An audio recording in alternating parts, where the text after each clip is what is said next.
ఇక్కడ ఉండే నాయకులందరూ కూడా కొంచెం కోఆర్డినేషన్ చేసుకొని దయచేసి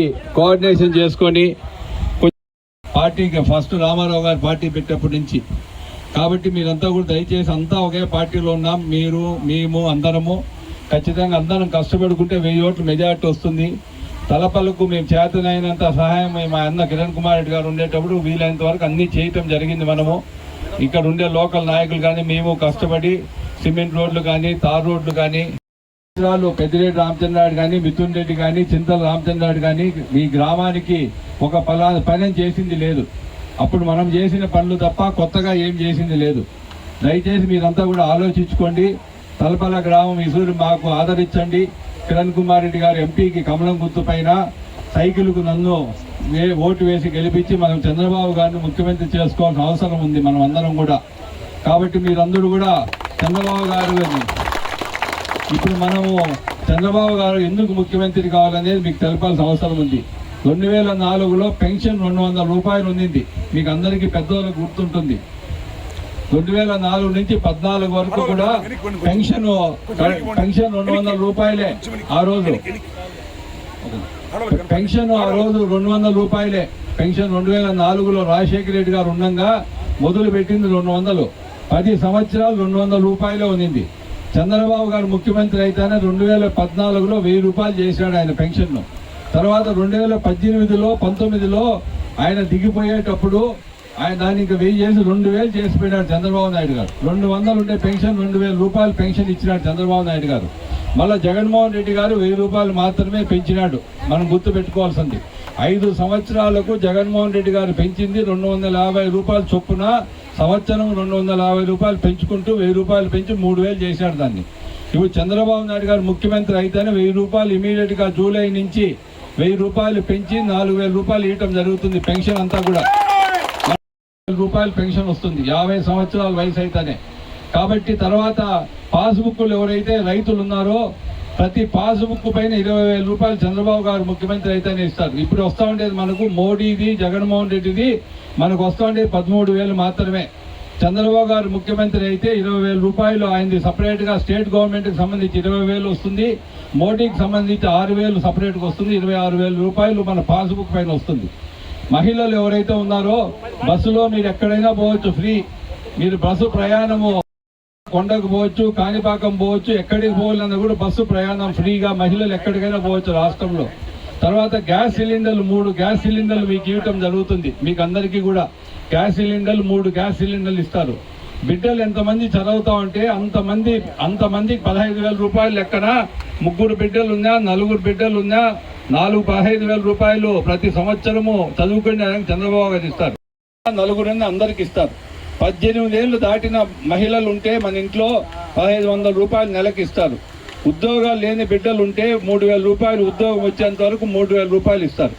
కాబట్టి ఈ పథకాలన్నీ కూడా చంద్రబాబు గారు మాట చెప్పినారు, ఖచ్చితంగా నెరవేరుస్తాడు. అవన్నీ కూడా జగన్మోహన్ రెడ్డి గారు చెప్పిన దానికంటే ఇంకా మంచి మేనిఫెస్టో చంద్రబాబు గారు చెప్పడం జరిగింది. కాబట్టి మీరందరూ కూడా ఆలోచించుకొని మనం చంద్రబాబు గారిని ముఖ్యమంత్రి చేసుకోవాల్సిన అవసరం ఉంది. ఇక్కడ కిరణ్ కుమార్ రెడ్డి కూడా మనం కల్పించుకోవాల్సిన అవసరం ఉంది. చాలా మంది బిడ్డలు చదువుకున్నారు, ఉద్యోగాలు లేవు పల్లెల్లో కానీ పీలేరులో కానీ. మనం అప్పుడు కలిగిరిలో కానీ పీలేరులో మనం ఫ్యాక్టరీలు కట్టే దానికోసం జాగా తీసి పెట్టాం మనము. తర్వాత దాన్ని ఎవరు పట్టించుకోవాలా. ఇండ్ల కోసం అని చెప్పి ఆ ఫ్యాక్టరీలు కట్టాల్సిన జాగాలో వీళ్ళు ఎంపీ కానీ ఎమ్మెల్యే కానీ ఇండ్ల కోసం డబ్బులు తీసుకొని 5,000 మందికి ఉద్యోగాలు, కలిగిలో 10-15,000 మందికి, పీలేరులో 10-15,000 మందికి ఉద్యోగాలు మన బిడ్డలకు రావాల్సిన అవసరం ఉంది. దానికి మనము ఎంపీగా కిరణ్ కుమార్ రెడ్డి కానీ ఎమ్మెల్యేగా నన్ను చంద్రబాబు ముఖ్యమంత్రి చేసుకుంటే ఆ ఫ్యాక్టరీలన్నీ కూడా మన పీలేరులో పెట్టుకునేదానికి అవకాశం ఉంది. కాబట్టి మనం అంతా కూడా ఆలోచించాలా. ఈ 5 సంవత్సరాలు చేసింది ఏమీ లేదు ఈ ప్రభుత్వము. ఇక్కడ ఉండే లోకల్ ఎంపీ కానీ ఎమ్మెల్యే కానీ ఎలక్షన్ అప్పుడు మళ్ళా మీ దగ్గరికి వస్తారు.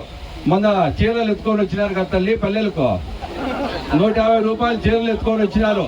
మళ్ళా 5 ఏళ్ళు ఏ ఊరికి 5 ఏళ్ళు పని చేసేదిలే.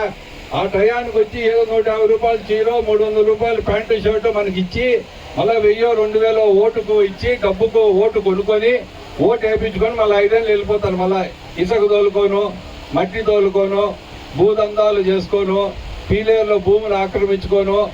ఈ కార్యక్రమం తప్ప చేసింది ఏమీ లేదు.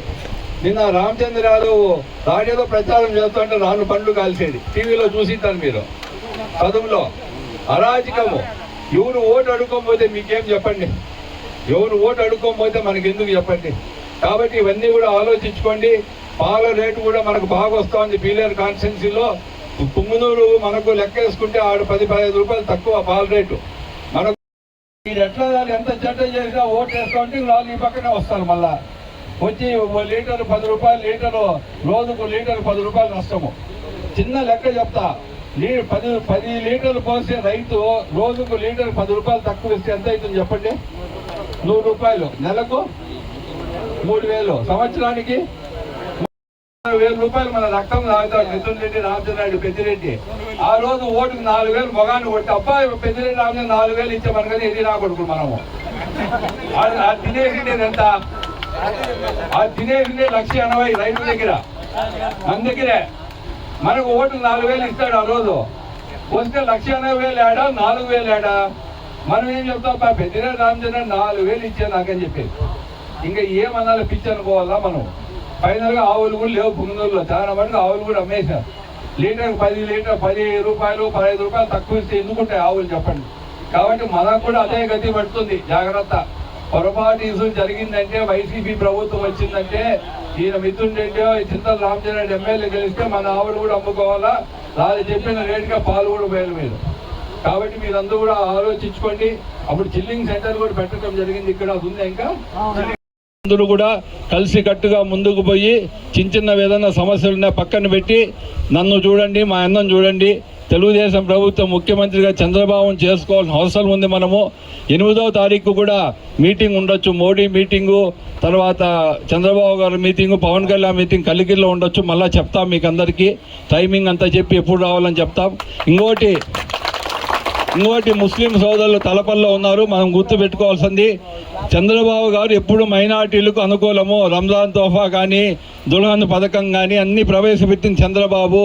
ఇప్పుడు కొంతమంది వైసీపీ నాయకులు వచ్చి ఏదో బీజేపీ, చంద్రబాబు, పవన్ కళ్యాణ్ ఒకటి అయిపోయినారు అని చెప్పి అంతా మనకు రంపులు పెట్టాలని చూస్తున్నారు. అవన్నీ నమ్మద్దండి. చంద్రబాబు ముఖ్యమంత్రి అయ్యేది రాష్ట్రంలో. మీరు గుర్తు పెట్టుకోండి. చంద్రబాబు మేమున్నంత వరకు మైనార్టీ సోదరులకు ఎటువంటి అన్యాయం కానీ ఏమి జరగదు రాష్ట్రంలో. మీరు గుర్తు పెట్టుకోవాలి. అందరూ మనం చెప్పాలి మైనార్టీ సోదరులకు కూడా. ఇంకోటి గుర్తు పెట్టుకోవాల్సింది, వాజ్పేయి ఉండేటప్పుడు చంద్రబాబు గారు, అప్పుడు వాజ్పేయి ఉండేటప్పుడు ఏపీజే అబ్దుల్ కలాంను ప్రెసిడెంట్ చేసింది చంద్రబాబు నాయుడు గారు. ఆయనకి ఎంత ప్రేమ ఉందో మైనార్టీ సోదరుల పైన మీరు గుర్తు పెట్టుకోండి. ఆ రోజు ఏపీజే అబ్దుల్ కలాంను ప్రెసిడెంట్ ఆఫ్ ఇండియా, ఇంక భారతదేశంలో దానికన్నా పెద్ద పోస్ట్ లేదు ఇంకేమీ. ఆ రోజు ఏపీజే అబ్దుల్ కలాంను ప్రెసిడెంట్ ఆఫ్ ఇండియా చేసి చంద్రబాబు నాయుడు గారు వాజ్పేయితో మాట్లాడి, అప్పటి వరకు చంద్రబాబు గారు మంచోడు, ఇప్పుడు మాకు చెడ్డోడా. కాబట్టి వైసీపీ మాయమాటలు నమ్మొద్దండి ఎవరు. మనము చంద్రబాబు గారిని నమ్ముకోవాలి. మనం అందరం కూడా. ఆయన ముఖ్యమంత్రి అయ్యేది. మళ్ళా దుల్హన్ పథకం వస్తుంది, బిడ్డలు పెళ్లిళ్ళకు డబ్బిస్తారు, రంజాన్ తోఫా వస్తుంది, అది కూడా డబ్బిస్తాము, సంక్రాంతి కానుక వస్తుంది, అది ప్రజలకు అందరికీ వస్తాయి.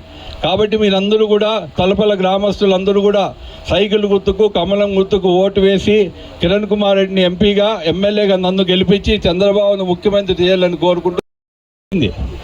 భాస్కర్ రెడ్డి అని, అవునమ్మా మా ఊళ్ళపై నీ మొగుని ఫోటోలు ఏందమ్మని అడిగింది. మా బుక్కుల పైన, మా భూములు, మా పాస్బుక్ల పైన నీ మొగుని ఫోటోలు ఏంది అని చెప్పి అడిగింది. నీ వైకాపా నాయకుడే. మా నాయనగారు, మా తాతగారు సంపాదించిన ఆస్తిది, మీ బొంగుడు ఫోటోలు ఏంది మా బుక్కుల పైన అని చెప్పి అడిగినాడు భాస్కర్ రెడ్డి అని. అతను ఎవరిని, జగన్మోహన్ రెడ్డి భార్యనే, వాళ్ళ పార్టీ వాళ్ళే. అంటే ఇప్పుడు మన భూములు కూడా బుక్కుల పైన ఫోటోలు వేసుకొని మన భూములు కూడా రేపు ప్రైవేట్ భూములు కూడా తాకట్టు పెట్టేస్తాడు. అంతే జరగబోయే కథ. ఈ సూర్య ఏదన్నా పొరపాటు జరిగిందంటే మన పట్టా భూములు కూడా ఉండవు. ఈరోజు నేను చెప్తున్నా, మీరు గుర్తు పెట్టుకోండి. దానిపైన కూడా చేద్దాం. చేసాం, రూపాయి పడింది. మళ్ళీ ఈ వైసీపీ ప్రభుత్వం వచ్చినాక దాన్ని కంటిన్యూ చేయాల. మనం ఏదైతే ₹1 పడిందో ఆ రోజు మనం ఇల్లు సాగు చేసామో అందరికి బిల్లు చేసి ఇల్లు కట్టుకుంటేరుగా చేస్తాం. అది కూడా ఈ బిల్లులన్నీ వచ్చేట్టుగా చేస్తాము. తర్వాత ఈ పాస్బుక్లు కూడా ఆలోచించుకోండి. మన పాస్బుక్లు, మన నాయనగారు, మన తాతగారు సంపాదించిన ఆస్తి, దానిపైన ఆయన బొమ్మలు వేసుకుంటున్నాడు. పులివేందోల్లోనే ఒక వైసీపీ నాయకుడు భార్యనే అడిగినాడంటే ఇంకా అర్థం చేసుకోండి మీరు. కాబట్టి మన పట్టా భూములు కూడా సేఫ్టీ లేదు. ఇసూరి ఖచ్చితంగా బంధువులకు స్నేహితులకు మీకు కావాల్సిన వాళ్ళకి అందరికీ చెప్పి తెలుగుదేశం పార్టీని గెలిపించుకుంటేనే మనకు ఇవన్నీ కూడా కాపాడుకోగలుగుతాం. మీ భూములు కూడా ఈ సూట్ ఏదన్నా పొరపాటు జరిగిందంటే మన పట్టా భూములకు తాకట్టు పెట్టి 1,00,000 కోట్లు 2 లక్షల కోట్లు అప్పు తెచ్చేస్తాడు. మనం జీవితాంతం మనకు ఊరికే భూమి ఉంటుంది అంతే. మనం అప్పులు తెచ్చుకునేది అనుకుంటుంది, లోన్ తెచ్చుకునేది అనుకుంటుంది మళ్ళీ.